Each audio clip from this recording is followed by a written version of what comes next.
Lalu ibu ini aslinya dari Surabaya dan saat ini berusia 25 tahun. Salam kenal ya. Salam kenal Ibu.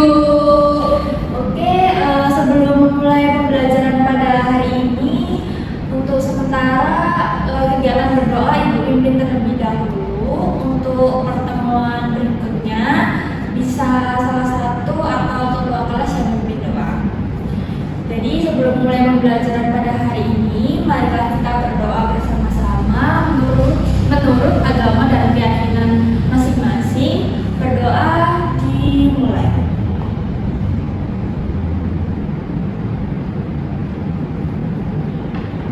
Tidak ada kata selesai dalam berdoa. Oke, hari ini ibu mau presentasi terlebih dahulu. Nanti kalau ada temannya yang tidak masuk boleh bilang ke ibu ya.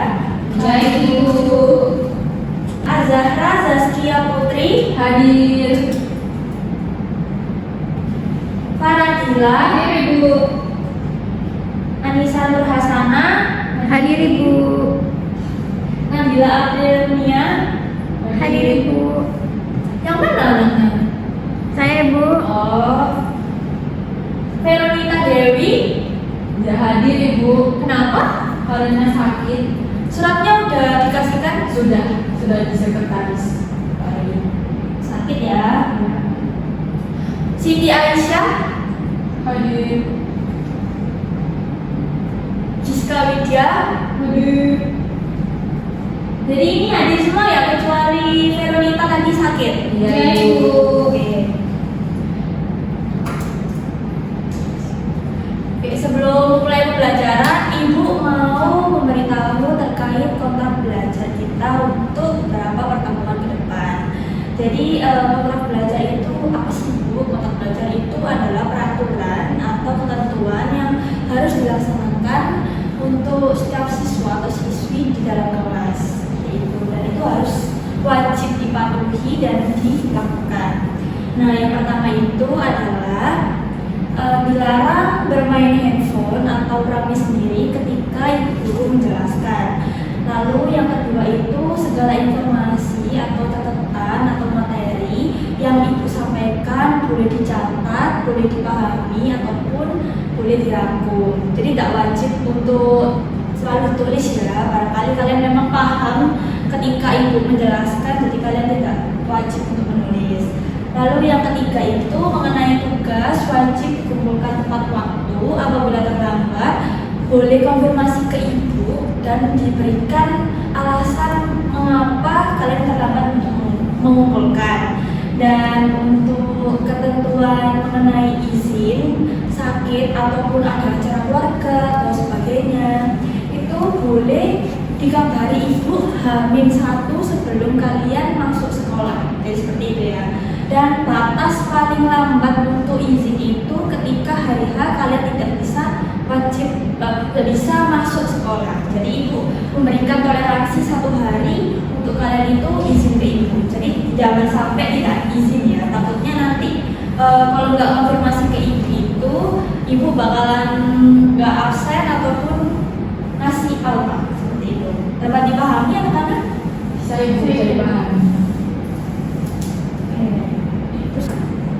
Oke, selanjutnya sebelum mulai pembelajaran pada hari ini, ibu ingin tahu tentang kalian itu planningnya untuk masa depan itu seperti apa, sama ibu ingin seru-seruan sedikit yaitu bolehkah dikasih kata-kata hari ini?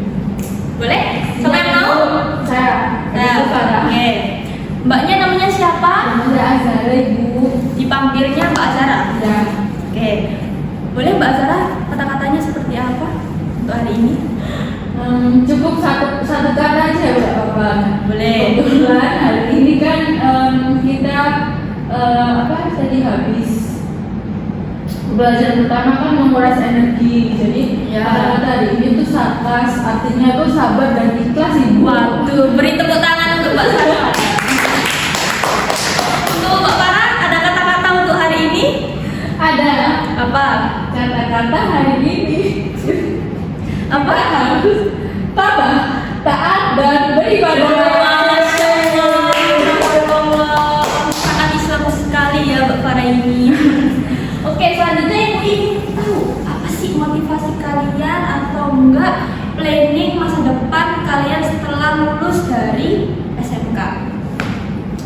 mau duluan, Mbak Farah atau Mbak Zara? Mbak Zara. Maju ya, Bu. Ya boleh kalau mau maju. Planning masa depan seperti apa? Jadi planning saya di masa depan itu saya ingin kuliah terlebih dahulu di UNESA, khususnya di prodi pendidikan administrasi perkantoran. Soalnya saya itu suka banget sama hal-hal yang berbau perkantoran gitu, Bu. Soalnya cita-cita saya itu ingin menjadi sekretaris. Kenapa kok ingin menjadi sekretaris? Sebenarnya itu sebelum saya keinginan jadi sekretaris itu saya ingin menjadi guru. Tapi kemudian kok saya lihat itu kok agak bosen gitu, jadinya saya kepengen jadi sekretaris, kan kayak seru gitu ya, kayak membantu pimpinan di kantor, kayak riuhnya tuh riuh seru gitu. Terus pakai baju-baju Iya, pakai ya. baju gitu, Bu. Jadi kayak apa ya, looknya tuh kayak enak dilihat gitu, kayak rapi kayak gitu. Oke, bagus. Cita-citanya Mbak Sasa bagus. Semangat ya. Iya, Bu, terima kasih. Oke, selanjutnya Mbak Farah, boleh dikasih tahu planning untuk masa depannya? Planning saya ke depannya mungkin saya tuh pengen jadi pengusaha itu, tapi pengusaha yang kaya raya. Wow, pengusaha langsung kaya raya. Iya, jadi nggak perintis langsung jadi pewaris. Boleh, motivasinya sangat tinggi sekali Mbak Farah. Kira-kira mau usaha seperti apa?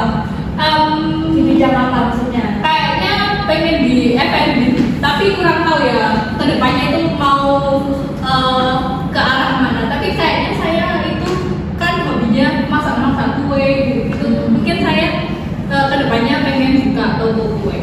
Seperti catering gitu ya Mbak Farah ya? Toko kue, Bu. Oh, gue, berarti bisa menerima pesanan? Bisa. Oke. Berarti harus ada ini sih Mbak Farah, harus ada modal, lalu harus ada kayak gambaran, siswa dan lain-lain supaya pengusaha seperti Mbak Farah ini terus berjalan mulus terus menjadi kaya raya. Beri tepuk tangan untuk Mbak Farah. Amin. Terima kasih Mbak Farah. Ibu. Oke, Ibu merasa motivasi dan planning kalian itu sangat bagus. Ibu apresiasi untuk kalian semua. Ibu harap kalau planning masa depan kalian itu dapat tercapai semuanya dan dapat dilaksanakan dengan baik. Oke, selanjutnya kita akan memasuki pembelajaran pada hari ini. Baik anak-anak, kita akan belajar tentang menyiapkan materi presentasi. Ibu mau tanya sebelum masuk ke materinya, kalian pernah nggak mendengar apa itu presentasi? Pernah. Di mana kalian menemukan presentasi? Di kelas. Di kelas. Lain di kelas, di perusahaan pernah? Belum. Waktu kalian magang udah pernah? Presentasi? Belum. Oke. Apa yang kalian Ibu? Waktu seminar. Waktu seminar. Oke, boleh. Apa yang kalian ketahui tentang presentasi? Boleh bantu jawab? Siapa yang tahu? Saya, Ibu. Boleh. Apa itu materi? Apa itu materi presentasi Mbak Sasa? Presentasi itu kayak kegiatan berbicara atau berkomunikasi untuk menyampaikan informasi kepada audiens.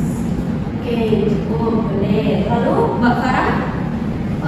Kegiatan penyampaian informasi dengan tujuan meyakinkan audiens atas informasi yang disampaikan.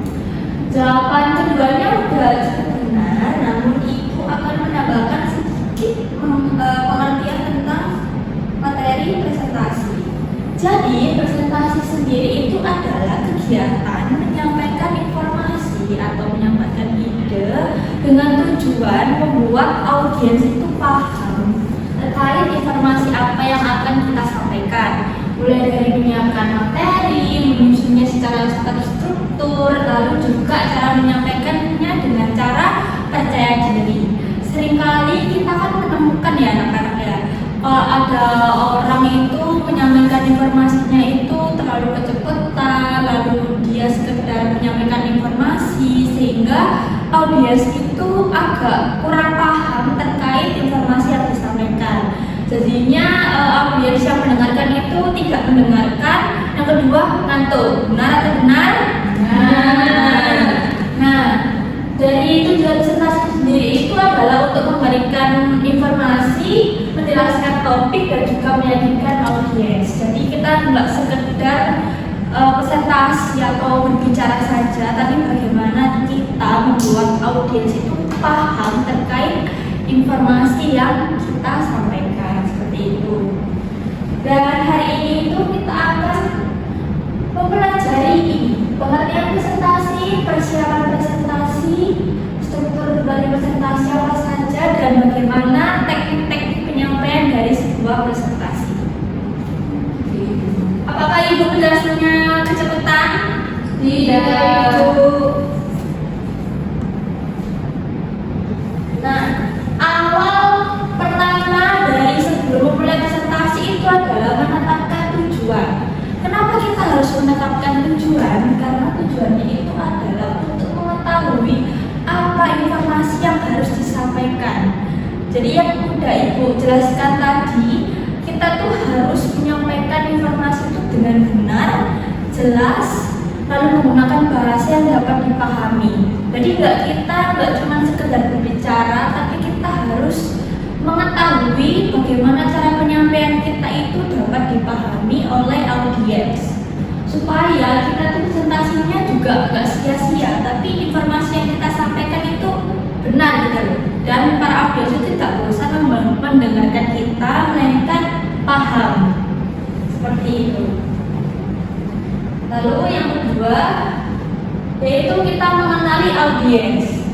Nah, kenapa kita harus mengenali audiens? Karena kita tuh harus mengetahui siapa yang akan mendengarkan presentasi dari kita. Semisal kita presentasi di sebuah perusahaan atau kantor, otomatis orang yang akan menghadiri itu akan orang-orang yang bekerja seperti pimpinan, sekretaris, lalu pegawai, seperti itu kan. Beda dengan kalau kita presentasi di dalam kelas, otomatis yang mendengarkan itu siswa dan siswi, ya kan? Benar. Nah, apa yang harus dilakukan? Jadi kita harus mengenali apabila kita presentasi dalam sebuah perusahaan, otomatis kita harus mencontohkan sikap profesional, yaitu kita tegak, percaya diri, lalu berbicara lancar, menggunakan bahasa yang dapat dipahami, seperti itu. Nah, kalau kita di dalam kelas itu juga sama, hampir mirip-mirip. Yang beda adalah kita harus menguasai materi pelajaran apa yang akan disampaikan. Jadi seperti itu. Dapat dipahami? Bisa Ibu. Lalu selanjutnya kita masuk di struktur presentasi. Di struktur presentasi itu ada 3, ada pembukaan, ada isi, dan juga ada penutup. Pembukaan itu adalah bagian awal dari presentasi sebelum kita melakukan presentasi, yaitu seperti materinya apa saja, informasi yang disampaikan itu apa saja, bagian-bagiannya apa saja, lalu topik yang akan dibahas, seperti itu. Lalu untuk isinya itu adalah merupakan bagian inti yang harus disampaikan dengan jelas, informatif, dan juga poin-poin penting saja. Seringkali kita mendapati itu di PowerPoint ataupun di materi presentasi itu kayak kebanyakan tulisan, ya kan? Nah, itu tidak perlu anak-anak. Jadi kita tuh harus memberikan informasinya itu poin-poin saja, tapi kita yang menjelaskan supaya apa? Supaya audiensnya yang melihat kita itu tidak bosan. Jadi lebih fokus untuk mendengarkan kita, seperti itu. Dan yang terakhir itu penutup. Kita harus memberikan penutup yang sangat baik dan sistematis, seperti memberikan kata-kata, lalu menanyai kembali apakah sudah dapat dipahami, atau misalnya ada yang ingin ditanyakan terkait presentasi hari ini, barangkali ada yang belum paham, seperti itu. Kita harus menanyai kembali atas informasi yang telah kita sampaikan dengan tujuan apa?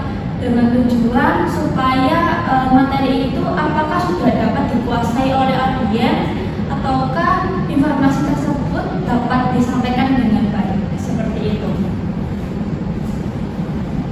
Lalu selanjutnya, apa yang harus diperhatikan dalam menyusun presentasi? Yang pertama adalah slide-nya sederhana. Jadi kita harus menggunakan slide itu yang sangat sederhana. Supaya apa? Supaya audiens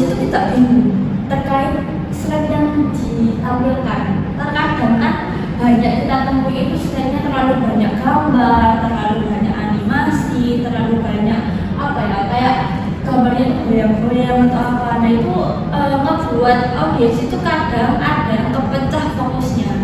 Jadi mendingan buatnya saja itu sederhana dan tidak berlebihan, dan informasinya dapat disampaikan dengan baik seperti itu. Yang kedua, tidak terlalu banyak teks. Jadi yang sudah Ibu sampaikan tadi, tolong gunakan materi itu poin-poinnya saja. Supaya apa? Supaya audiens yang melihat itu tidak bosan dan tidak terkesan membaca, sehingga nanti tidak mendengarkan informasi yang akan kita sampaikan orang yang presentasi itu. Jadi benar-benar harus memberikan poin-poin saja supaya mereka itu kayak penasaran, ini maksudnya apa poin ini maksudnya apa. Jadi sehingga mereka itu akan terus mendengarkan, melihat dan juga memahami apa yang akan disampaikan dan yang ditampilkan seperti itu. Yang ketiga, tidak berlebihan efek ataupun gambar. Sudah Ibu jelaskan tadi. Jadi kita tuh harus menggunakan animasi yang secukupnya aja, jangan terlalu banyak berlebihan. Misal kita presentasi formal, masa kita menggunakan gambar-gambar anak-anak, kan nggak mungkin ya. Jadi kita harus benar-benar menyesuaikan kondisi atas informasi yang disampaikan. Jadi benar harus pas porsinya, disesuaikan dengan kondisinya. Yang terakhir yaitu tulisan mudah untuk dibaca. Jadi kita selain memperhatikan slide sederhana, tulisan dan juga gambar, kita tuh harus melihat memahami bahasa yang kita sampaikan. Jadi benar bahasa yang kita sampaikan itu harus ringkas, mudah dipahami dan juga dapat disampaikan dengan jelas seperti itu. Lalu di teknik penyampaian, ada yang mau membantu membaca terkait teknik penyampaian? Saya Boleh dibaca. teknik penyampaian merupakan cara pembicara menyampaikan materi presentasi kepada audiens agar pesan dapat dipahami dengan jelas dan efektif. Dalam menyampaikan presentasi, pembicara harus menunjukkan sikap percaya diri, berdiri dengan postur yang tegak, serta menjaga kontak mata dengan audiens. Gunakan suara dan intonasi yang jelas dan tepat, tidak terlalu cepat atau terlalu lambat, agar audiens dapat mengikuti penjelasan dengan baik. Bahasa tubuh seperti gerakan tangan dan ekspresi wajah perlu diperhatikan, serta jangan menjelaskan materi dengan membaca dari slide atau catatan, tetapi menggunakan bahasa sendiri supaya audiens paham dengan apa yang disampaikan. Terima kasih Mbak Farah. Jadi maksudnya itu sikap percaya diri. Kita itu seringkali menemukan orang yang presentasi itu gugup. Jadi kayak selain gugup dia suara juga mengerti. Jadi kayak gitu kan. Nah itu tuh menunjukkan sikap tidak percaya diri. Jadi kita selain melakukan presentasi, kita tuh harus menunjukkan sikap percaya diri. Supaya apa? Supaya audiens itu mengerti apa yang kita sampaikan. Kalau misal kita malu-malu, otomatis audiens itu akan malas untuk melihat presentasi ataupun informasi yang kita berikan. Seperti itu. Lalu gunakan suara dan intonasi yang jelas dan tepat. Jadi kita tuh harus mengatur intonasi, menggunakan bahasa yang baik supaya apa? Supaya audiens itu tidak merasa dihakimi ataupun dibentak-bentak. Kan nggak mungkin kita presentasi itu harus kayak bentak-bentak marah-marah gitu kan. Otomatis mereka merasa kalau kita nih nggak presentasi tapi marah-marah seperti itu. Nah terus kita juga menggunakan bahasa tubuh seperti gerakan tangan dan ekspresi wajah. Jadi kita tuh harus menunjukkan sikap profesional, wajah yang bagus, senyum, ramah seperti itu. Kalau misal kita menunjukkan wajah yang gugup lalu tidak siap seperti ini, kan itu juga nggak bagus ke anak-anak ya kan. Jadi kita tuh nggak siap gitu loh. Apalagi kalau misal kita presentasi tapi mukanya tuh datar, jadi seakan-akan kayak kayak kita tuh nggak presentasi tapi kita tuh hanya sekedar yaudah ini baca aja, ini aku nyampe ini aja. Nah seperti itu. Jadi kan itu kurang bagus ya. Jadi jangan sampai kalian itu menunjukkan sikap, wajah, gerakan atau bahasa yang sangat merugikan kalian sendiri seperti itu. sendiri. Oke, baik. Lalu yang terakhir ini ada latihan dan persiapan sebelum memulai presentasi. Yang pertama itu ada latihan sebelum tampil. Kenapa kita harus latihan dulu sebelum tampil? Supaya kita dapat mengatasi apa saja kendala-kendala yang harus kita atasi sebelum kita melakukan presentasi pada saat hari H. Jadi kita tuh harus mengetahui apa saja kira-kira kendala, terus solusinya seperti apa. Lalu kita juga ngetes diri kita sendiri, apakah kita udah cukup baik, cukup layak untuk melakukan presentasi atau enggak, sikap kita apakah sudah benar, seperti itu. Kita harus memulai latihan terlebih dahulu sebelum berani tampil melakukan presentasi, seperti itu. Lalu yang kedua itu ada uji coba alat. Jadi sering kan kali kita kayak melakukan presentasi itu tiba-tiba lampunya mati atau enggak itu laptopnya nggak bisa, kabelnya nggak bisa, kan sering ya. Nah, sebelum kita lakukan presentasi itu kita harus menyiapkan cadangan alat atau enggak kita mencoba terlebih dahulu kira-kira ini sudah bisa nggak dibuat untuk presentasi. Supaya apa? Supaya waktu kita presentasi itu tidak ada kayak kemacetan atau enggak halangan di tengah-tengah. Karena kalau misal itu terjadi, biasanya itu orang-orang jadi kepecah fokusnya, terus jadi malas lagi mendengarkan. Jadi sebisa mungkin kita hindari terkait hal tersebut. Lalu yang ketiga itu kita menyiapkan rencana cadangan. Jadi ini adalah kayak rencana yang diperlukan untuk kita tuh mengantisipasi apabila terjadi masalah. Biasanya ini jarang terjadi karena sudah diuji coba alat terlebih dahulu itu dan juga melakukan latihan presentasi. Jadi sehingga ini adalah rencana seperti mungkin kalau misalnya layarnya mati atau apa, kita tuh bisa menyiapkan rencana cadangan dengan menjelaskannya secara langsung. Ini nggak perlu dari slide, tapi kita sudah paham. Jadi sehingga audiens itu tidak ke-distract terkait permasalahan yang dihadapi. Seperti itu. Oke, sebelum menutup pembelajaran ini, Ibu mau salah satu dari kalian untuk membantu Ibu memberikan kesimpulan terkait materi yang Ibu ajarkan hari ini. Saya Ibu. Oke, boleh? Jadi hari ini kita belajar bahwa presentasi adalah kegiatan menyampaikan informasi atau ide untuk dapat dipahami oleh audiens, mulai dari menyusun, menyampaikan, dan sikap profesional yang dilakukan ketika presentasi. Oke, jawaban Azara dan jelas, cuman Ibu ingin menambah sedikit terkait kesimpulan. Jadi kesimpulan dari pembelajaran hari ini adalah presentasi merupakan kegiatan menyampaikan informasi atau ide kepada audiens secara lisan dengan tujuan agar pesan yang dapat disampaikan itu dipahami dengan jelas. Lalu presentasi itu dapat berjalan dengan baik, diperlukan persiapan yang matang seperti menyusun materinya, menyiapkan langkah-langkahnya, terus juga mengenal audiens dan menetapkan tujuan. Seperti itu. Keberhasilan presentasi juga dipengaruhi oleh teknik penyampaian seperti kepercayaan diri, sikap, bahasa tubuh, dan gaya yang kita sampaikan. Menjaga kontak mata itu juga sangat penting dalam menyampaikan presentasi. Dari sini Ibu ingin tahu kalian sudah memahami materi dari mana. Ibu ingin kalian bertanya, apakah ada lagi bertanya kepada Ibu?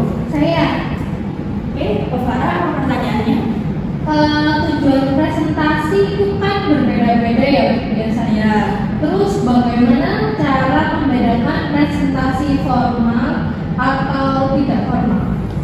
Oke, kalau presentasi formal itu pastinya kita tuh akan menggunakan sikap yang tegas, lalu juga tidak menunjukkan raut bercanda, lalu kita juga percaya diri, menjaga kontak mata dan tetap tidak membaca. Lalu untuk slide-nya sendiri itu juga poin-poin saja, tidak terlalu banyak tulisan, melainkan banyak banyak informasi yang disampaikan secara langsung. Nah, untuk presentasi tidak formal sendiri itu tidak jauh berbeda, tapi melainkan informasi yang disampaikan itu sedikit banyak dan mungkin bisa ada sekedar kayak santai atau bertukar diskusi seperti itu, beda dengan presentasi formal yang emang itu harus serius dan juga nggak terlalu itu ya, nggak terlalu banyak diskusi ataupun bertanya seperti itu. Lalu ada lagi yang ingin ditanyakan? Saya Ibu, Boleh? tadi Ibu sudah menjelaskan Ya. bahwa ketentuan presentasi itu slide-nya kan sederhana, tidak terlalu banyak gambar. Ya. Jika dalam materi harus menambahkan gambar itu bagaimana Ibu? Oke, yang maksud dari Ibu itu kan tidak terlalu banyak gambar, itu maksudnya gambar animasi seperti ini ya. Nah, sebentar ya. Nah, mungkin kan kadang itu anak-anak sekolah itu seringkali suka gitu loh menambahkan gambar-gambar seperti ini yang lucu-lucu ya kan. Pasti ada animasi yang bergerak-gerak. Nah, maksud dari Ibu tidak terlalu banyak gambar itu adalah jangan terlalu berlebihan. Kadang itu ada yang memberikan gambar itu berlebihan sehingga tulisannya nggak kelihatan. Nah, kita tuh harus menghindari hal itu, jadi menggunakan gambar yang secukupnya aja. Nah, terus cara misal kita ada kayak menambahkan gambar diagram, lalu gambar grafik. Nah, itu mungkin bisa satu slide itu dibuat satu slide-nya ada 2 gambar gitu. Nah, nanti penjelasannya dari kalian saja. Jadi jangan ada diagram, ada grafik, lalu ada penjelasannya, itu jadi kayak nggak bagus gitu loh slide presentasinya. Jadi kayak nggak rapi. Jadi sebisa mungkin satu slide-nya itu diisi 1 gambar, 2 gambar, jadi nggak terlalu berlebihan. Jadi informasi pun dapat dapat dijelaskan gitu loh. Nah, kalau misalnya kalian terlalu banyak gambar terus nggak ada penjelasan apa-apa, takutnya itu yang audiens itu nggak paham ini materinya sampai mana ya, gambar yang mana ya, seperti itu. Nah, jadi cukup satu slide itu diberikan 1 gambar atau 2 gambar, lalu pesan yang disampaikan itu boleh dikasih tulisan sedikit ataupun dari kalian langsung. Dari jawaban Ibu, apakah dapat dipahami? Bisa Ibu? Terima kasih. Untuk sebelum menutup pembelajaran pada hari ini, Ibu ingin memberikan satu hadiah, yaitu tugas untuk kalian. Nggak susah kok. Hadiahnya nggak susah, ini hadiahnya sangat enak sekali. Jadi hadiahnya itu kita buat tugas, boleh individu, boleh kelompok. Kalau kelompok mungkin boleh 2 atau 3 orang membuat contoh presentasi yang baik dan sistematis. Nah, untuk slide-nya sendiri itu bebas, Ibu nggak memberatkan kalian. Pokoknya nanti materinya itu bebas juga. Jadi bisa terserah kalian gitu mau menyampaikan apa. Contoh kayak bagaimana cara gaya hidup sehat. Nah, itu kan slide-nya nggak terlalu banyak juga seperti itu. Jadi kalian buat itu, dikumpulkan minggu depan, dikirimkan di email Ibu. Nanti Ibu berikan ke ketua kelas terkait emailnya Ibu. Lalu deadline paling lambat itu hari Senin jam 23.59 ya, sebelum hari Selasa bertemu kembali bersama Ibu. Dapat dipahami anak-anak? Saya Ibu. Oke, sebelum menutup pembelajaran pada hari ini, Ibu berharap dan Ibu berdoa semoga informasi yang Ibu sampaikan hari ini dapat diterima dengan baik. Kalian paham, kalian dapat menerapkannya di kehidupan sehari-hari dan juga bermanfaat. Sebelum Ibu akhiri, Ibu mohon maaf kalau ada salah kata ataupun salah sikap. Terima kasih. Wassalamualaikum warahmatullahi wabarakatuh. Waalaikumsalam